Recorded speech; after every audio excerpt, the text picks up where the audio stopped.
NCERT 12th Physics, Chapter 1, Exercise 1.14. Consider a uniform electric field E is equal to 3 into 10 raised to 3 I vector. What is the flux of this field through a square 10 cm on side whose plane is parallel to YZ plane? So, இப்போ first question நம்ம பார்த்துடலாம். So என்ன சொல்கிறாங்க, ஒரு electric field வந்து ஐ கேப்னா X ஆக்சிஸில் போகுதுன்னு அர்த்தம்.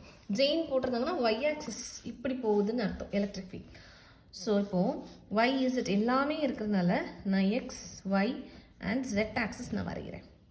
இப்போ எலக்ட்ரிக் ஃபீல்ட் எப்படி போகுது? இந்த டைரக்ஷனில் போகுது.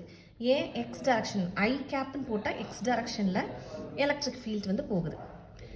இப்போது ஒரு பிளேன் இருக்குது. What is the flux of this field through a square 10 cm on the side whose plane is parallel to YZ plane கொடுத்துருக்காங்க. ஸோ YZ பிளேனுங்கிறது இது. So this is the plane. Okay, பேரலாக இருக்குது. YZக்கு இது பேரலாக இருக்குது. ஓகே, எனக்கு இப்போ ஒரு பிளேன் இப்படி இருக்குது. புக்கை நம்ம கெஸ் பண்ணிக்கலாம். இப்படி இருக்குது. சரி, இப்போ இதோட ஃப்ளக்ஸ் எவ்வளோன்னு கேட்குறாங்க. இந்த ஸ்கொயருடைய சைட்ஸ் எல்லாமே 10 cm கொடுக்குறாங்க. ஓகே, நமக்கு ஆக்சுவலி ஃப்ளக்ஸுக்கு ஃபார்முலா என்ன தெரியும்? E dot A. இதோட மீனிங் என்ன? எலக்ட்ரிக் ஃபீல்டும் ஏரியா வெக்டரும். இந்த ஏரியா வெக்டருங்கிறது என்னது? இப்போ இதுதான் சப்போஸ் புக் இருக்குதுன்னு வச்சுக்கோங்க. இதுதான் ஒரு பிளேன். இதுக்கு ஏரியா வெக்டர் எப்படி? இதுக்கு பர்பண்டிகுலராக இருக்கிறது. இதுக்கு பர்பண்டிகுலர் இப்படி இருக்கிறது தான் ஏரியா வெக்டர். ஸோ இப்போ இந்த நோட் புக்குக்கு ஏரியா வெக்டர் எப்படி இருக்கும்? அப்போது இந்த பிளேன் YZ இருக்குன்னா இதுக்கு ஏரியா நார்மல் எப்படி இருக்கும்?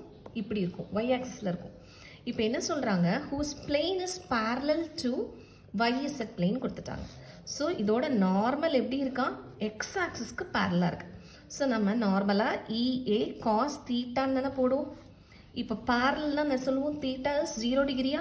அப்போ EA cos 0 degree which is equal to EA தான். இப்போ ஏரியா என்னங்கிறத பார்த்துடலாம். வாட் ஏரியா என்ன?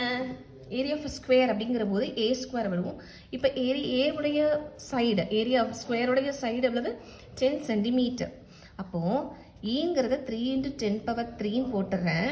ஏரியா வந்து ஏ ஸ்கொயர், சைடு இன்ட்டு சைடு. இது 10 cm இருக்குது. 10 cm 10⁻⁻² the whole square a square.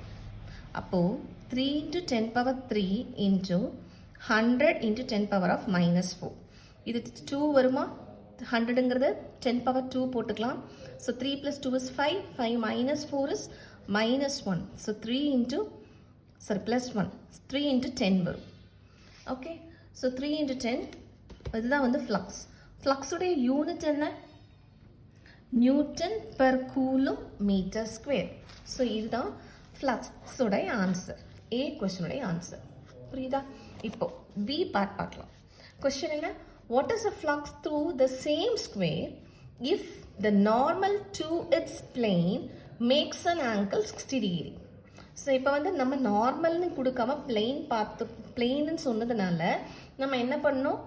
நார்மலாக வச்சு தான் நம்ம பார்த்துட்டோம். கரெக்டாக? இதுக்கு நார்மல் இப்படி இருக்கும். இங்கே நார்மல்னே கொடுத்துட்டாங்க. இப்போ கொஸ்டினில் if the normal to its plane makes an angle 60 degree with the x ஆக்சிஸ்ன்னு கொடுத்துட்டாங்க. ஸோ நமக்கு ஃபார்முலா என்ன தெரியும்? Flux is equal to EA cos theta. தீட்டாவுடைய வேல்யூ என்னன்னா 60 டிகிரி. நம்ம EAக்கு ஆல்ரெடி இங்கே கண்டுபிடிச்சிட்டோம். It is 30.